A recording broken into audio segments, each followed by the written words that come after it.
আসসালামু আলাইকুম। আপনারা জানেন গতকাল আহ, সচিবালয় ঘেরা করে রেখেছিল আনসার বাহিনী। বিগত কয়েকদিন ধরে তাদের নিজের স্বার্থ অনুযায়ী এক দফা দাবি জানিয়ে যাচ্ছে, তাদের প্রত্যেকটি দাবি মানতে হবে। কিন্তু আমার প্রশ্ন হলো, দেশের এই ক্রান্তি লগ্নে প্রথমত দেশ ঋণে জর্জরিত অবস্থায় আছে, এক কঠিন অবস্থায় পার হচ্ছে। দ্বিতীয়ত এই ভারতের রাজনৈতিক বন্যা, এই বন্যার মধ্যেই তারা শুরু করেছে এই নিজের স্বার্থবাদী আন্দোলন।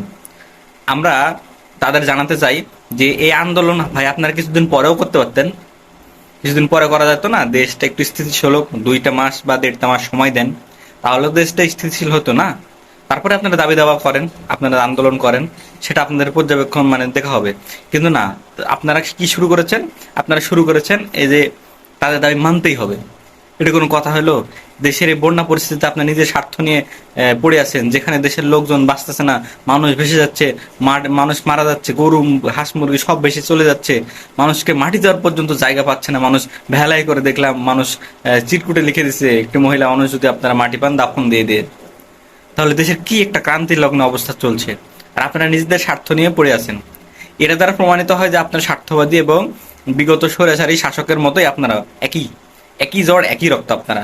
অতএব আমরা তীব্র প্রতিবাদ জানাচ্ছি। আমরা চাই এই আনসার বাহিনীকে বিলুপ্ত ঘোষণা করা হোক। এই আনসার বাহিনী প্রত্যেকটা সদস্য নিজেরা ঘুষ দিয়ে টাকা খেয়ে একটা চাকরি নিয়েছে, এখন তাদের টাকা তুলতে পারতেছে না, এই জন্য তারা শুরু করেছে নিজের পাইতারা।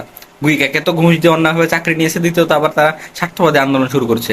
তো আমার দাবি একটাই, তাদের অবিলম্বে এই আনসার বাহিনীকে বিলুপ্ত ঘোষণা করা হোক। এই আনসার বাহিনীর প্রয়োজন নাই, নতুন করে আনসার বাহিনী গঠিত করা হবে। আসসালামু আলাইকুম।